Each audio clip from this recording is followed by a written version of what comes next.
ሰላም እንደምን አላችሁ ተመልካቾቼ? እኔ እግዚአብሔር ይመስገን በጣም ደህና ነኝ።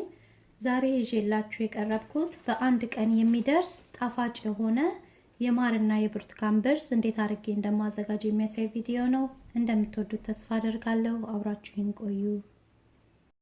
ለመስራት የተጠቀምኳቸው ግብአቶች 1 ኩባያ ማር፣ እኔ የዚህን አይነቱን የተጠቀምኩት።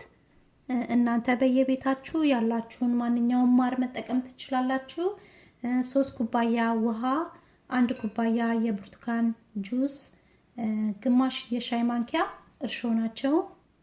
ክዳን ባለው እቃ በደንብ የሚዘጋ እቃ ያስፈልገናል እና እርሾውን እጨምረዋለሁ እና የብርቱካን ጁሱን እጨምርና በደንብ አደባልቀዋለሁ።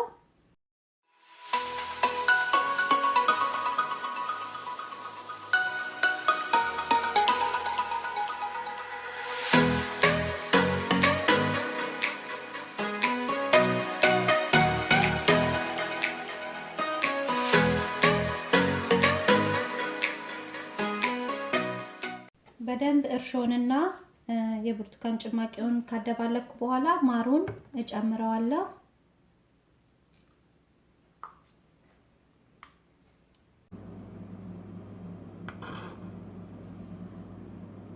ከዛ አሁንም በደንብ አድርጌ አዋህደዋለሁ።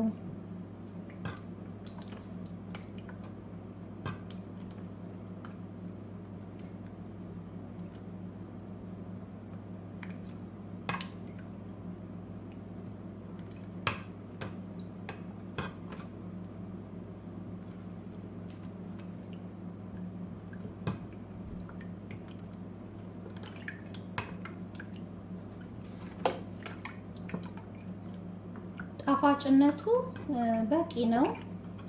በጣም ቆንጆ ጣዕም ነው ያለው።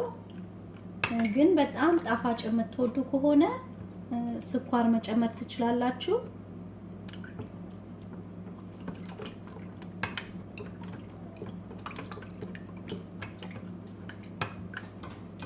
አሁን ውሃውን ጨምረዋለሁ።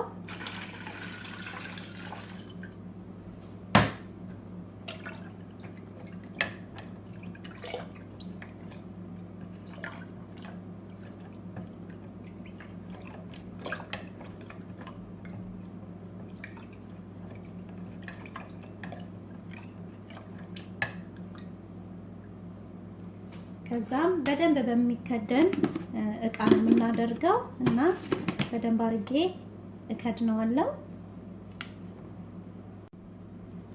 እንዲህ በደንብ ከከደንኩት በኋላ ፍሪጅ አላስገባውም። ከፍሪጅ ውጪ ለአንድ ቀን አቆየዋለሁ። ከአንድ ቀን በኋላ እንገናኛለን። እሺ ተመልካቾቼ፣ ከአንድ ቀን በኋላ ተመልሻለሁ። አሁን ደግሞ ከፍተን እናየዋለን። ይሄው ይሄንን ነው የሚመስለው። እንዲህ ነው የሚሆነው።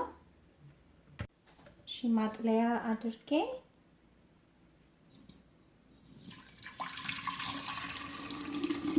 አቀላዋለሁ።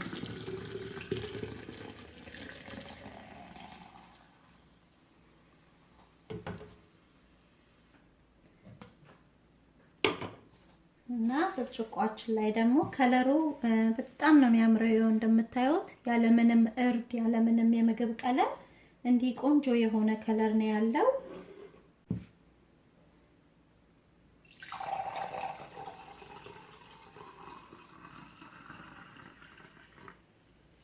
እና ተመልካቾቼ ይሄንን የመሰለ በጣም የሚያምር የሚጣፍጥ ብርዝ በብርቱካንና በማር በአንድ ቀን ማዘጋጀት እንችላለን ማለት ነው። በጣም ነው የምትወዱት። ሞክሩት፣ አስተያየታችሁንም ጻፉልኝ እና ሰብስክራይብ ያላደረጋችሁኝ ሰብስክራይብ በማድረግ የደውል ምልክቷን በመጫን አዳዲስ ቪዲዮዎችን ስሰራ በቶሎ ወደ እናንተ እንዲደርስ አድርጉ። ለነባሮች ደግሞ ስለምትሰጡኝ አስተያየትና ድጋፍ ከልብ ያመሰግናለሁ።